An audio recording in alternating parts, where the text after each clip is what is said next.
Live start. আসসালামু আলাইকুম। আমাকে একটা ফোন দিও, কারো লাইভ চললে আমি যেন দেখতে পারি, কারো একটা পেজে ওপেন হয়ে। আসসালামু আলাইকুম। একটু দেরি হলো, দুঃখিত। আমরা মানে এখানে একটু টেকনিক্যাল প্রবলেম হচ্ছিল, গুছাতে 5-6 মিনিট দেরি হয়ে গেল। কাইন্ডলি আমরা জলদি কথা শুরু করব, যাতে বেশি সময় নষ্ট না হয়। আমার কথা ঠিক মতো শুনতে পাওয়া যাচ্ছে কিনা কাইন্ডলি একটু আমাকে কমেন্ট করবেন যে কথাটা ঠিক মতো শুনতে পাওয়া যাচ্ছে কিনা।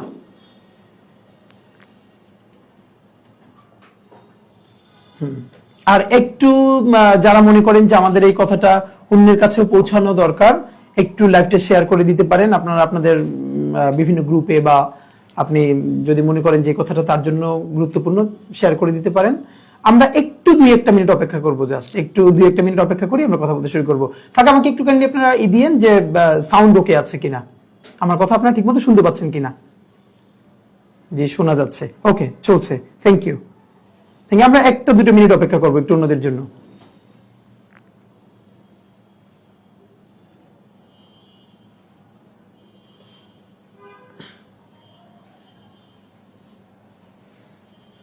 ফ্রেমটা আরো এই পেশে নাও, আর ওইদিকে নাও ফ্রেম।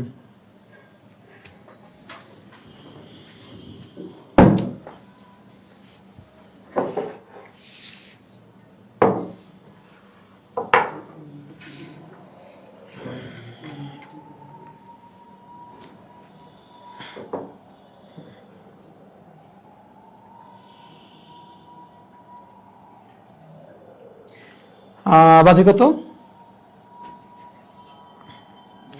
আশা করি আপনাদের যদি কোনো প্রশ্ন থাকে, নিশ্চয়ই অনেকের অনেক প্রশ্ন থাকতে পারে, আপনারা কমেন্টে লিখে দিবেন। আমরা তো অনেক বড় লাইভ করবো না, ছোট লাইভ করতে চাইবো। তো আমি আমার যে টিম আছে এখান থেকে হয়তো সম্ভব হলে কিছু কমেন্ট পিক করে আমাকে এখানে হয়তো দিবে, আমি উত্তর দেওয়ার চেষ্টা করব। আই থিঙ্ক কয়টা বেজে গেছে? 40। আচ্ছা, আমি মনে হয় যারা আছেন, আমি কথা শুরু করি, সময় বেশি নষ্ট না হয়। ওকে, থ্যাংক ইউ। কোনো ডিস্টার্ব হলে আমাকে বলুন, এছাড়া রেডি, সামনে আর কোনো রাইজ করো না। আসসালামু আলাইকুম রহমতুল্লাহ।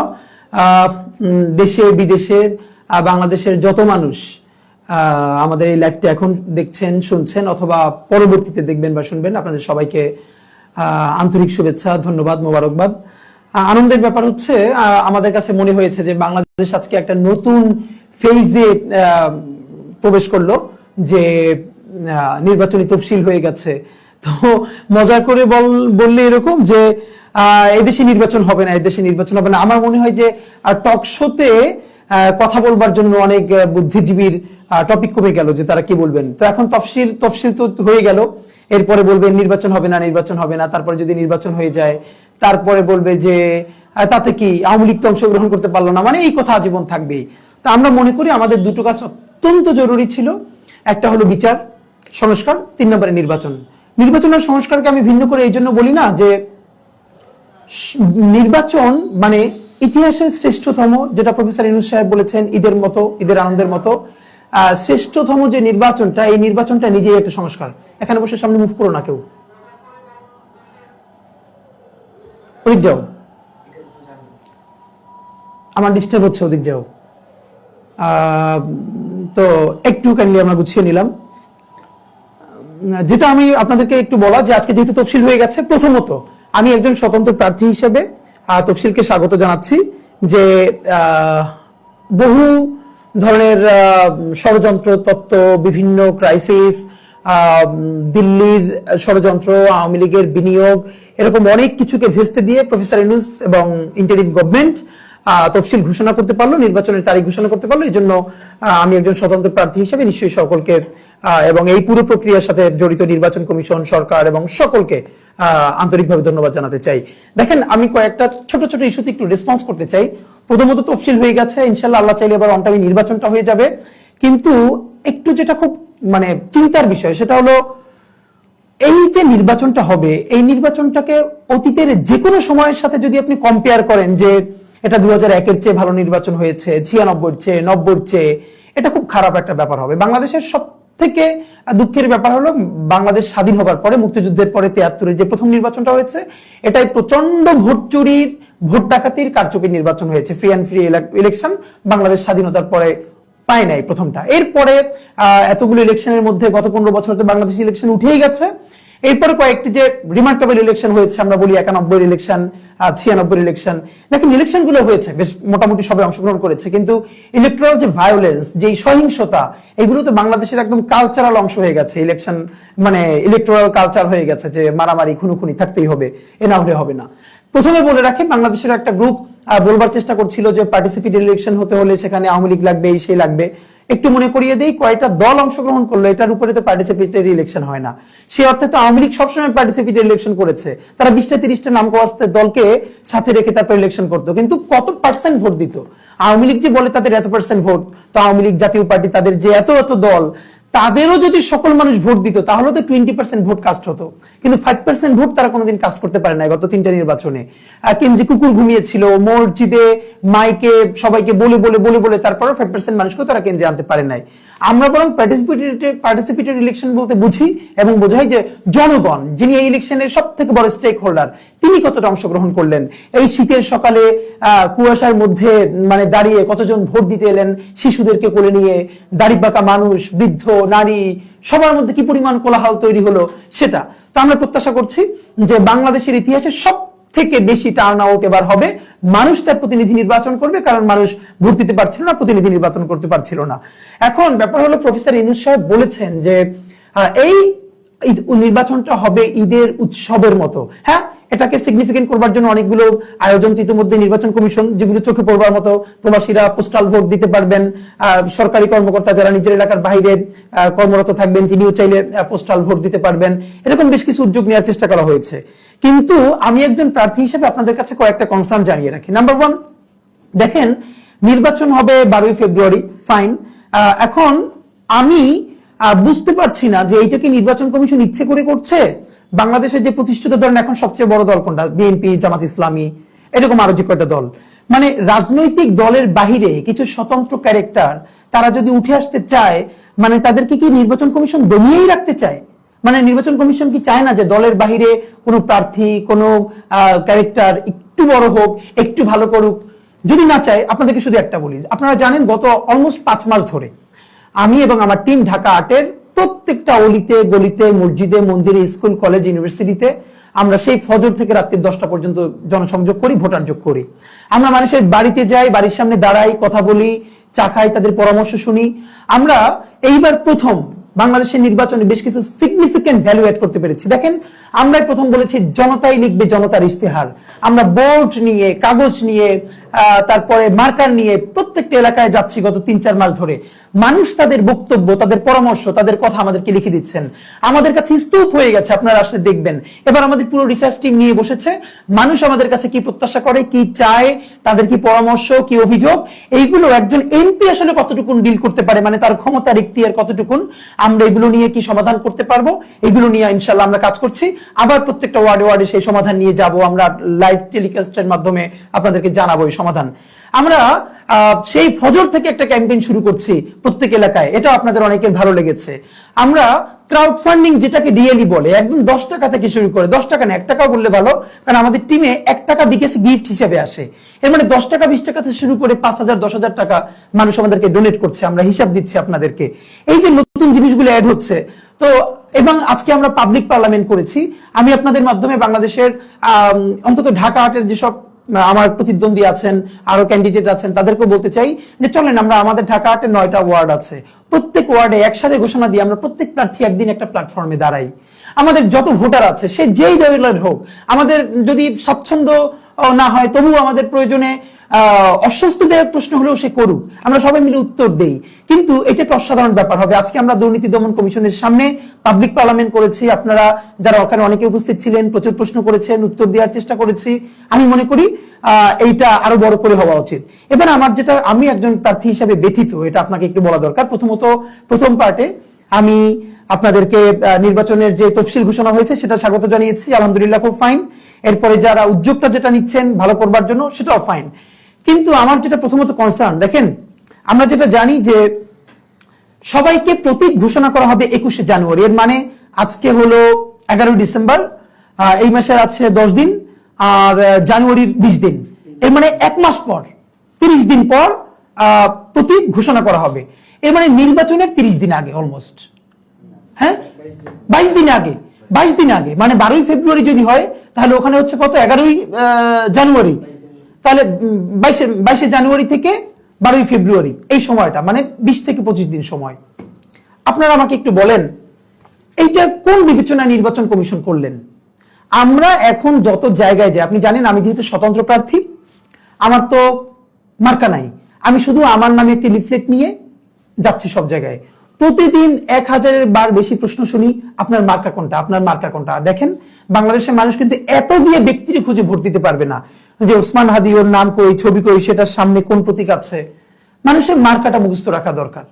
তা আমরা বলি প্লিজ তফসিল আসলে তারপরে আমাদের মার্কাটা দিব, আপাতত আমরা আপনাদের কাছে আসতেছি।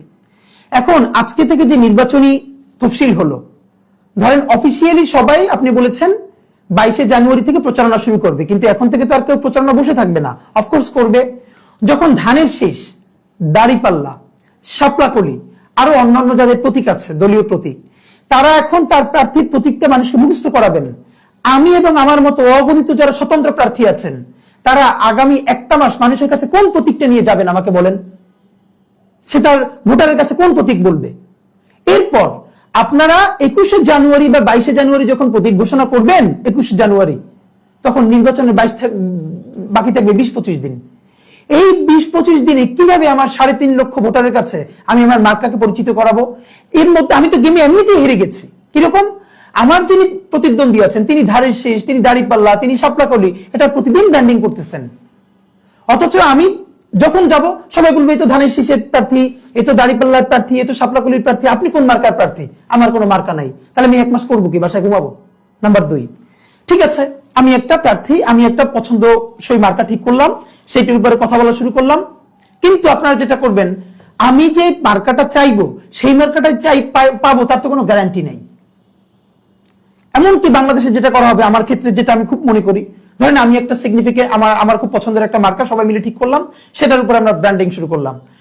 এই ইলেকশনে বাংলাদেশে খুব একটা যেটা মজার ব্যাপার হয়, যিনি হেভিওয়েট বা খুবই শক্ত প্রার্থী থাকেন বিভিন্ন কারণে, মাসেল পাওয়ারের দিক থেকে বলছি, সমর্থনের দিক থেকে না, তিনি 8-10 জন ডামি প্রার্থী দাঁড় করান।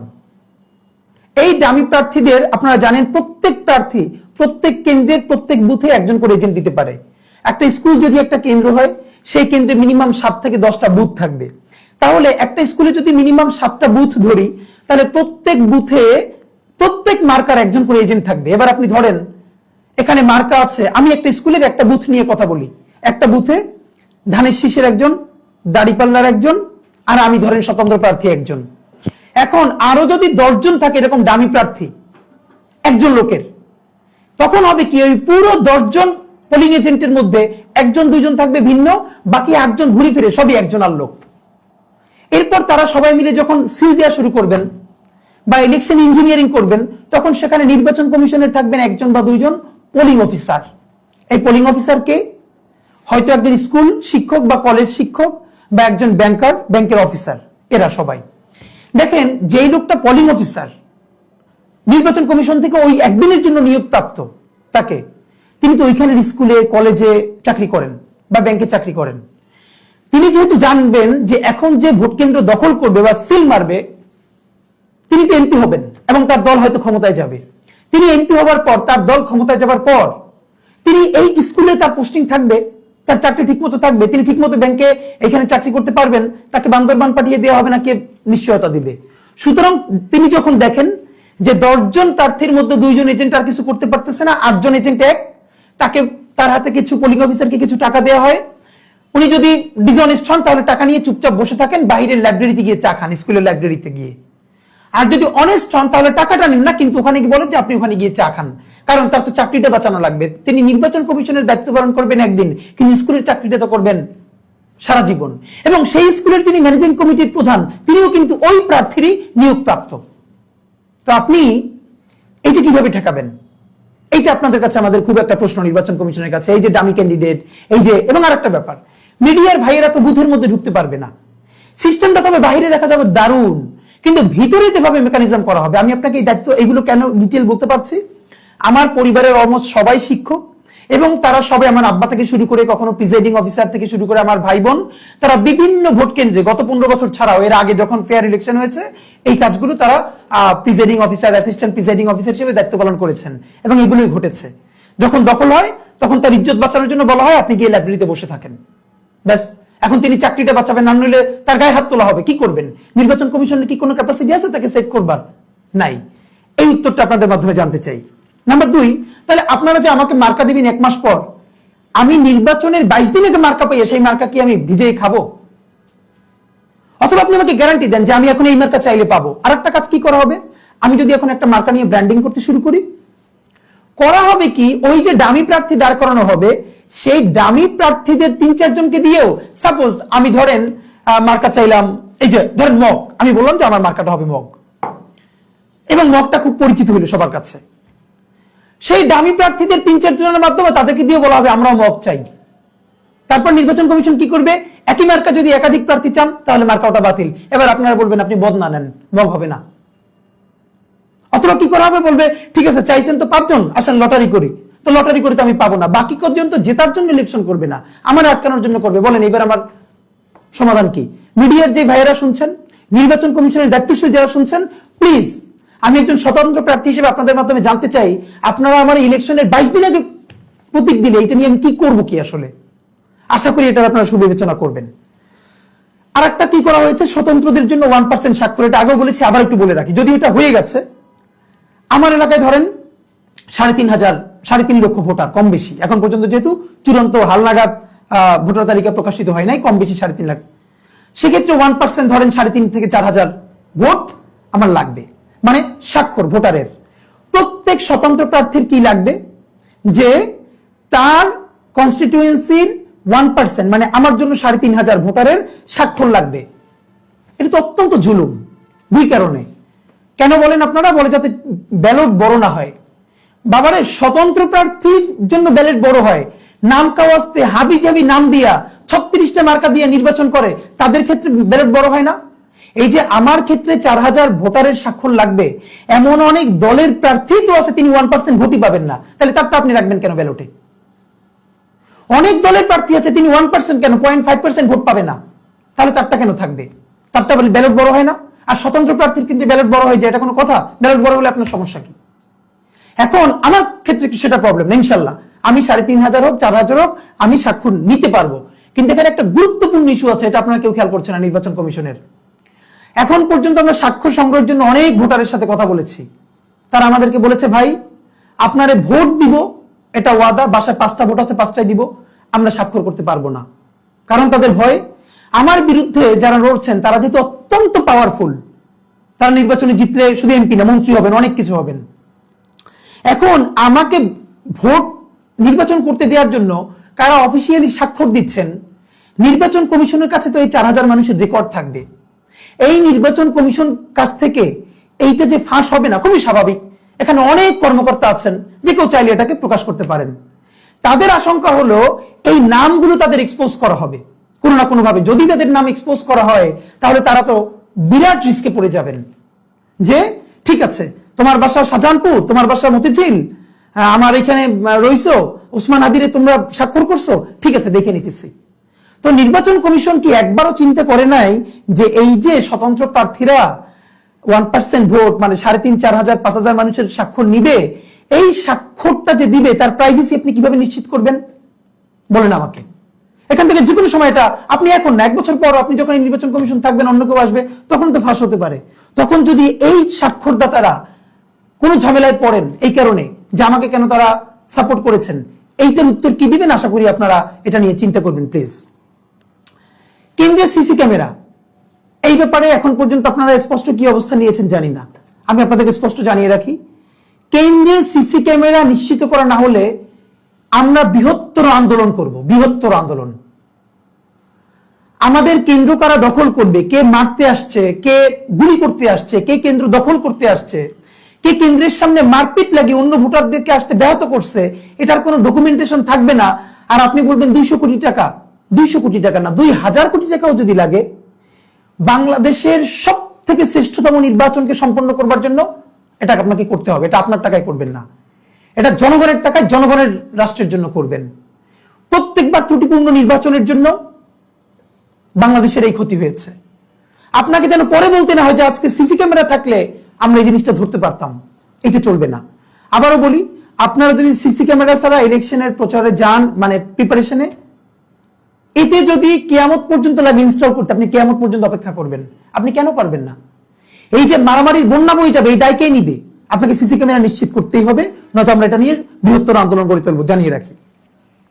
আর একটা কথা বলি, শুধু প্রত্যেক প্রার্থীকে আপনারা ধরেছেন, একজন প্রার্থী একজন ভোটারের এগেইনস্টে 10 টাকা খরচ করতে পারবেন, অথবা টোটাল 25 লক্ষ টাকা। দেখেন, আপনাদের ক্ষেত্রে মুশকিল কি, বাংলাদেশের আইন করেই যাতে মানুষ আইন না মানে, এটাকে রেখে। কারণ আইন যত মানবে না, আইন যত ভাঙবে, তখন তার বিরুদ্ধে মামলা করে বা তাকে ভয় দেখিয়ে আপনাদের আবার দুর্নীতি করা সহজ হবে। এই জন্য আইনকে করাই হয় যাতে আইন না মানা হয়। কেন ভাই, বাংলাদেশের কোন পৌরসভার কাউন্সিলরও কি 25 লাখ টাকা ইলেকশন করে? একজন পৌরসভার মেয়র, তিনি পর্যন্ত কমপক্ষে 10 কোটি টাকা খরচ করেন। একজন এমপি তো চক্ষু বন্ধ করে বাংলাদেশে 100 কোটি টাকা খরচ করে ইলেকশনে। আমি সব কথা বাদ দিলাম, যদি ন্যূনতম কেউ খরচ করে, আমার হিসাব বলছি না, আমি তো জনগণের পয়সা জনগণের ইলেকশন করব। এখন আমার প্রশ্ন হলো, আপনি যে 25 লাখ টাকা লিখলেন, আমার প্রতিদ্বন্দ্বী আব্বাস ভাই, হেলাল ভাই, XYZ আরো যারা আছেন, তারা 25 লাখ টাকার বেশি কেউ খরচ করলেন কিনা, অথবা কোন প্রার্থী 25 লাখ টাকার বেশি খরচ করলেন কিনা, এটা আপনারা নিশ্চিত হবেন কেমনে? মানে ধরার মেকানিজমটা কি?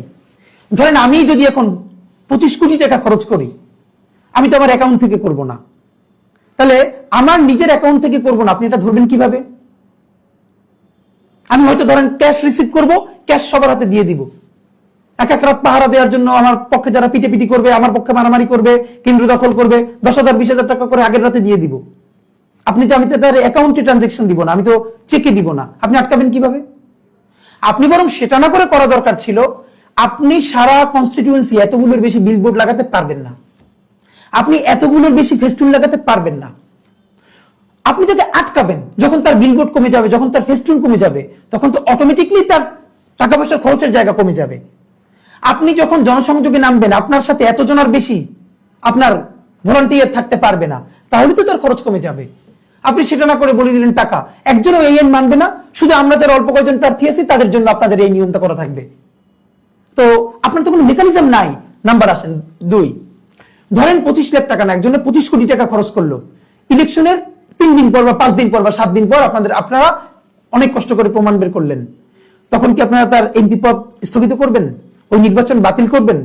এর কি কোনো মেকানিজম, সুষ্ঠু ধারা আপনাদের এই ইসের মধ্যে আছে?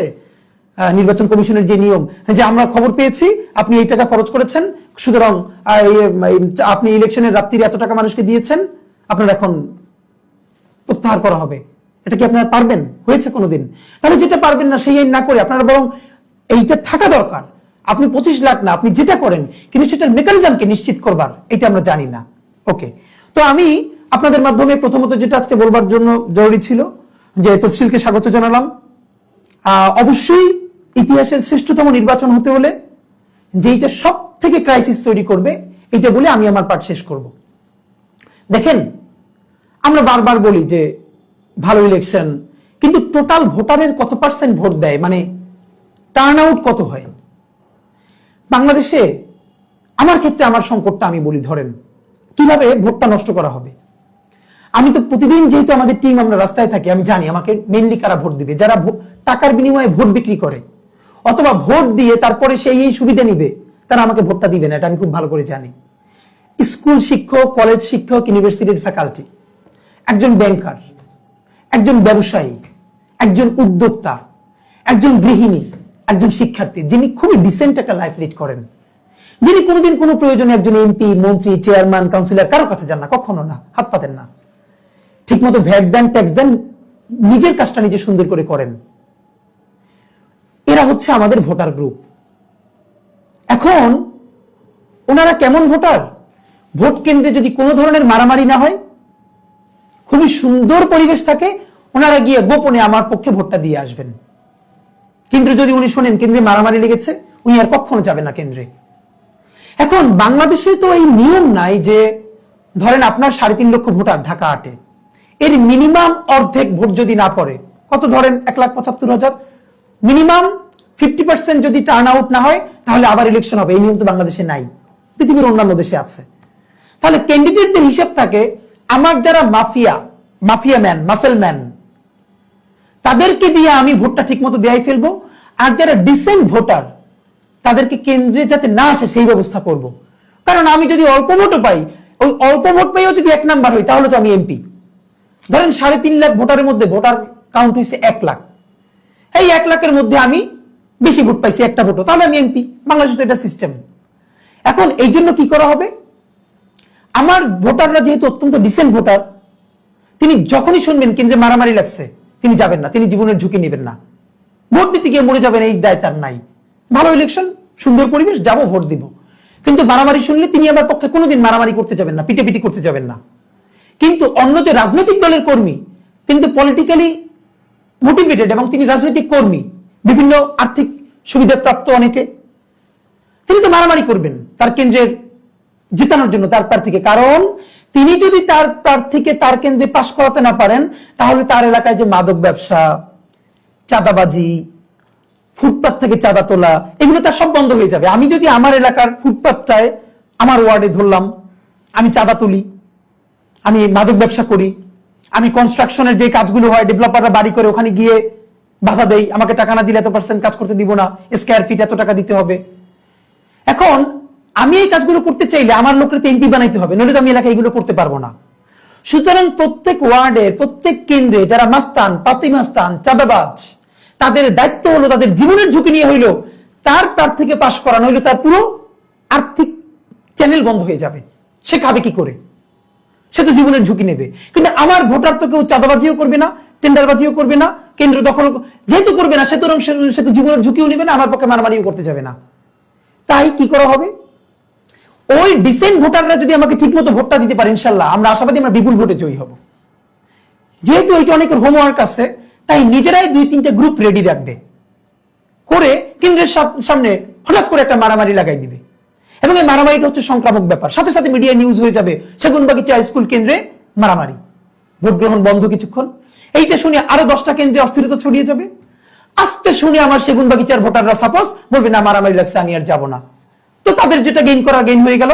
আমার ভোটাররা বাসায় বসে থাকলেন মারামারি দেখে, আর বাকি নিজেরা ভোট টোট দিয়ে, মানে তোমার রোল কত, মানে 1, ছাত্রছাত্রী কয়জন, 3 জন, মানে যে কয়জনই হোক আমি ফার্স্ট হয়েছি সুতরাং আমি এমপি। এইটাকে আপনারা কিভাবে বন্ধ করবেন আমরা জানি না। আমি সম্ভবত বাংলাদেশের সমস্ত স্বতন্ত্র প্রার্থীর পক্ষে থেকেই এই কথাটা বললাম। এই সমস্যাটা আমার একার সমস্যা না। বাংলাদেশে এবার যত স্বতন্ত্র প্রার্থী নির্বাচন করছেন তারা প্রত্যেকেই এই 1 মাস পরে মার্কা পেয়ে, মাত্র ইলেকশনের 22 দিন আগে মার্কা পেয়ে সেই মার্কা কিভাবে মানুষের কাছে পৌঁছবেন তিনি হতাশ। আমি তার সমস্যার কথা বললাম।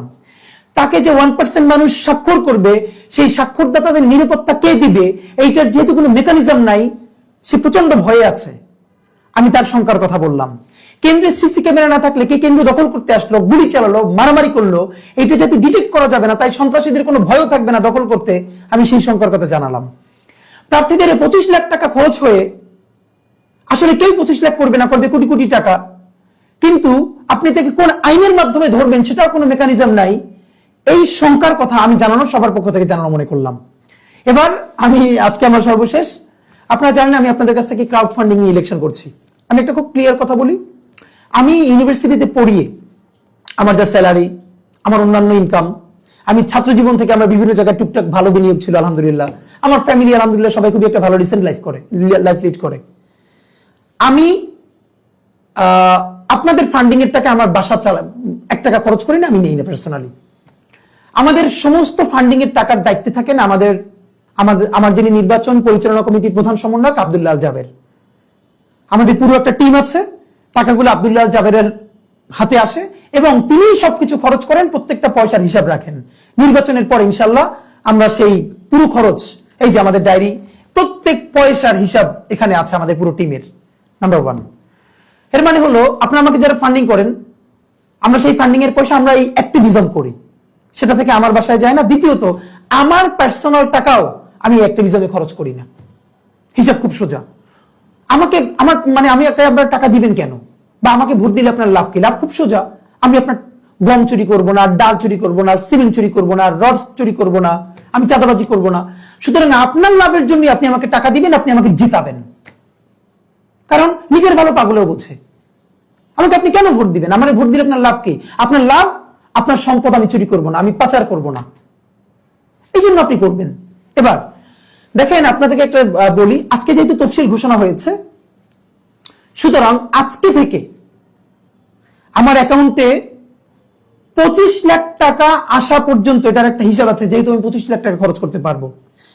আজকের আগে পর্যন্ত যেই টাকাটা আপনারা আমাদেরকে দিয়েছেন এবং আমরা বিভিন্নভাবে খরচ করেছি, আমাদের কাছে হিসাব আছে, সেই টাকাটা এই হিসাবের সাথে যাবে না, কারণ এটা তফসিল ঘোষণার আগে আপনারা আমাকে দিয়েছেন, আমার পার্সোনাল খরচের জন্য দিয়েছেন। আমি শুধু একটু বলে রাখি আপাতত আমাদের খরচের খাতটা কিসে হয়।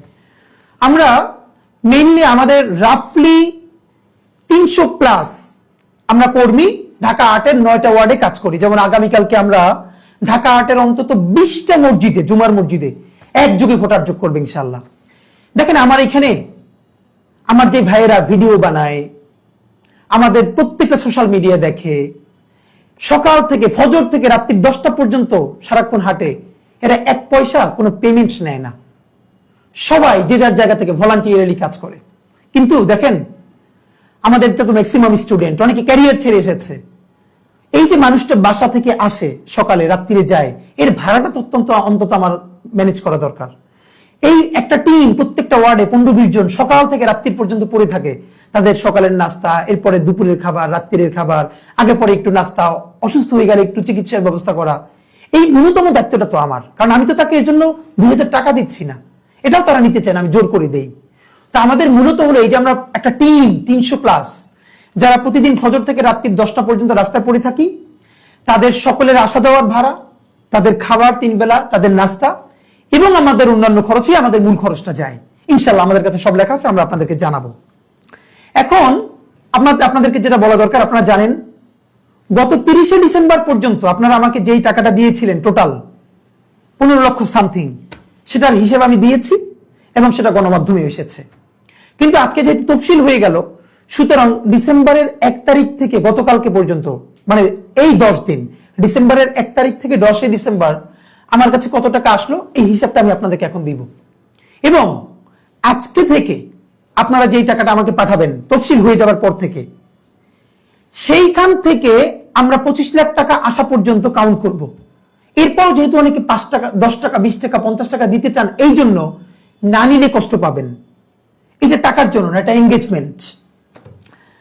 সুতরাং আমরা এই টাকাটা নিব ইলেকশন পর্যন্ত। তবে আমি আপনাদেরকে জানিয়ে রাখি, আজকে থেকে আমার অ্যাকাউন্টে টোটাল 25 লাখ টাকা যখন অতিক্রম করে যাবে বিভিন্নভাবে সব অ্যাকাউন্ট মিলিয়ে, তারপরে যত টাকা আসবে সব আমি, আপনারা জানেন আমরা একটা ইনকিলাব কালচারাল সেন্টার বানিয়েছি বাংলা মোটরে, যেখানে আমরা একটা মূলত লাইব্রেরি বানিয়েছি। বিভিন্ন শ্রেণী পেশার মানুষ এখানে পড়তে আসেন, প্রতিদিন দুপুর 2টা থেকে রাত 9টা পর্যন্ত খোলা বাংলা মোটরে ইনকিলাব কালচারাল সেন্টার। আপনারা সার্চ দিলেই পাবেন, গুগলে লোকেশন পেয়ে যাবেন। এখানে আমরা অনেক পাঠচক্র করি, বিভিন্ন সভা সেমিনার করি, আমরা বই নিয়ে আড্ডা দেই। এখানে আপনি এসে চা কফি খেতে পারবেন, পড়তে পারবেন। এই সেন্টারটা চালাতে গিয়ে আমাদের অনেক টাকা ধার কর্জ করতে হয়, অনেকের কাছ থেকে দান খয়রাত নিতে হয়। তা আমি ঘোষণা দিচ্ছি, আজকে থেকে আপনারা আমাকে যেই ইলেকশন ক্যাম্পেইনের জন্য সাপোর্ট করবেন, এইটা 25 লাখ টাকা পর্যন্ত আমি আমার এই টিমের জন্য খরচ করব। এরপরে যেই টাকাটা আসবে, আমি পুরো টাকাটা ইনকিলাব কালচারাল সেন্টারে ডোনেট করে সেই মানি রিসিট আপনাদেরকে আমি আবার সোশ্যাল মিডিয়ায় পোস্ট করে দিব ইনশাআল্লাহ। সুতরাং আজকে আমি আপনাদেরকে একটু অ্যামাউন্ট লিখো, একটা যোগ করো, 5,63,530 প্লাস 100, হ্যাঁ একটা মিনিট, একটা এখানে করা হয় নাই, 5,63,530 যোগ 61,350, একটা মিনিট, 6 লাখ, ওকে, জাস্ট একটা মিনিট, দুঃখিত। এবার আমি বলি, 1 তারিখ থেকে 10 তারিখ পর্যন্ত, মানে গত 10 দিন আপনারা আমার ইলেকশন ক্যাম্পেইনের জন্য টাকা পাঠিয়েছেন। যারা আমাদের যে ইসলামী bank Bangla motor branch dedicated একটা অ্যাকাউন্ট আছে, ব্যাংক অ্যাকাউন্টে পাঠিয়েছেন 2,56,708 টাকা। আবার বলছি, ব্যাংক অ্যাকাউন্টে 2,56,708 টাকা। বিকাশে পাঠিয়েছেন গত 10 দিনে 2,50,456 টাকা, বিকাশে 2,50,456 টাকা, নগদে পাঠিয়েছেন গত 10 দিনে 47,801 টাকা, রকেটে পাঠিয়েছেন গত 10 দিনে 8,565 টাকা। এর মানে গত 10 দিনে আপনারা আমাকে পাঠিয়েছেন বিভিন্ন অ্যাকাউন্টের মাধ্যমে 5,63,530 টাকা। এর সাথে আপনারা জানেন আমি যখন প্রতিদিন ক্যাম্পেইনে বের হই, আমাদের বিভিন্ন একদম জুনিয়র ভাই বন্ধু থেকে শুরু করে আমাদের মা, খালা, আমাদের আঙ্কেল আন্টিরা আমাকে 20 টাকা থেকে শুরু করে 500-1000 টাকা হাতের মুঠোয় দিয়ে দেন। আমরা গত 10 দিনে সেরকম যেটা পেয়েছি এটা 61,350 টাকা। গত 10 দিনে আমি যখন রাস্তায় হাঁটি, এবং আমি রাস্তায় হাঁটি না, এটা একটা বলে রাখি, গতকালকে আমাদের একটা টিম একটা ওয়ার্ডে কাজ করছিল, এক আন্টি আমার লিফলেট দেখে আবার ফিরে এসে 200 টাকার একটা নোট আমাদের মিসবার কাছে দিয়ে বলেছে এটা হাদির কাছে পৌঁছাবা, আমার খুব ইচ্ছে ছিল ওরা আমি 1000 টাকা দিব, আমার কাছে এখন টাকা নাই, এই টাকা 200 ওর কাছে পৌঁছাবা। আন্টি আপনি যদি আমার এই আজকে কথা শুনে থাকেন, আপনাকে আমার অনেক সালাম, আমি এই টাকাটা যত্ন করে বাসায় রেখে দিয়েছি। আমরা গোপীবাগে করবার দিন ছাত্র দলের এক ভাই 500 টাকা আমাদের টিমের কাছে দিয়েছেন যে প্লিজ এটা হাদি ভাইয়ের কাছে পৌঁছবেন, ভাই আপনি আমাদের সালাম জানবেন। মানে আমি নিজে থাকি না, আমাদের টিম যখন লিফলেট দেয় তাদের কাছেও 500, 150 এই টাকাটা মানুষ দেয়। তো এটা আমাদের জন্য অত্যন্ত আনন্দের। সুতরাং গত 10 দিনে ক্যাশ পেয়েছি, এবং আজকে আপনারা দেখেছেন যখন দুদকের সামনে আমরা ক্যাম্পেইন করছিলাম 50, 100, 200 টাকা তো অনেকে হাতের মুঠে দিয়ে যাচ্ছিলেন, মানে এমন ভাবে হ্যান্ডশেক করে হাতের মধ্যে যখন চলে যায় তখন আমি না নিলে খুব কষ্ট পায়। এক ভাই 50,000 টাকা, মানে আমি বুঝিও নাই, আমার পকেটের মধ্যে রেখে উনি চলে গেছেন। একটু পরে আমি একটু মানে উঠে দেখার জন্য যে পকেট থেকে মিস হয়ে যায় কিনা ওদের হাতে দিব, তখন দেখলাম যে 50,000 টাকার একটা বান্ডেল, এবং এইটা সহ 61,350 টাকা এসেছে। এর মানে গত 10 দিনে আমার কাছে নগদ এবং বিভিন্ন অ্যাকাউন্ট সহ 6,24,880 টাকা এসেছে। তাহলে আমি যদি গত 10 দিনে এসেছে 6,24,880, আর এর আগে ছিল 15 লক্ষ যে অ্যামাউন্টটা, এটা মিলিয়ে। তো আমি 1 মিনিটে শেষ করব, এটা একটু বলে দিও আমাকে, হ্যাঁ টোটালটা কত হয়। সম্ভবত তারেক রহমান সাহেব বলেছেন যে আপনারা প্রতীক দেখে ভোট দিবেন। আপনাদেরকে বিনীত অনুরোধ করি, আপনারা শুধু প্রতীক দেখে নয়, আপনারা প্রধানত প্রার্থী দেখে ভোট দিবেন, প্রতীক নয়, প্রার্থী দেখে ভোট দিবেন। আপনার এলাকায় কারা নির্বাচন করছেন আপনি সবার প্রোফাইল নিয়ে একটু ঘাটুন, বিএনপির কে, জামাতের কে, এনসিপির কে, স্বতন্ত্রকে, সবার উপর একটু আধা ঘন্টা সময় দিন। দেখেন, একবার ভালো একটা মানুষকে ভোট দিবেন, 5টা বছর ভালো থাকবেন, আপনি ভালো থাকবেন, আপনার পরিবার ভালো থাকবে, আপনার এলাকা ভালো থাকবে, আপনার দেশটা ভালো থাকবে। আর আপনি যদি ভুল সিলেকশন করেন, আমরা কেউ ভালো থাকবো না।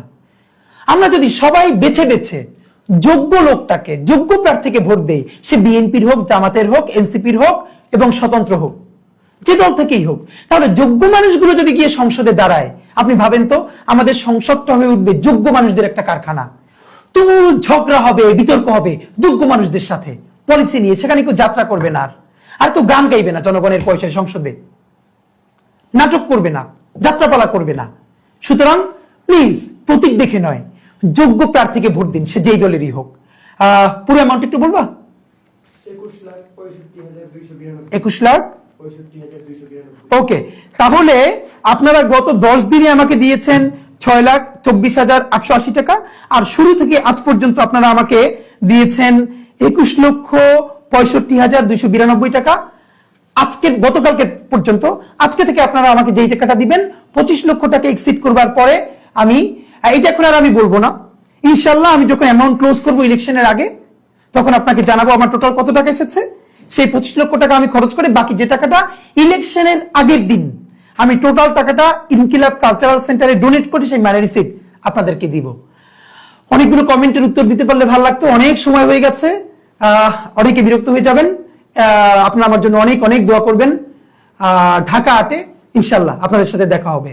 বাংলাদেশ জিন্দাবাদ, ইনকিলাব জিন্দাবাদ, ইনসাফ জিন্দাবাদ। আসসালামু আলাইকুম।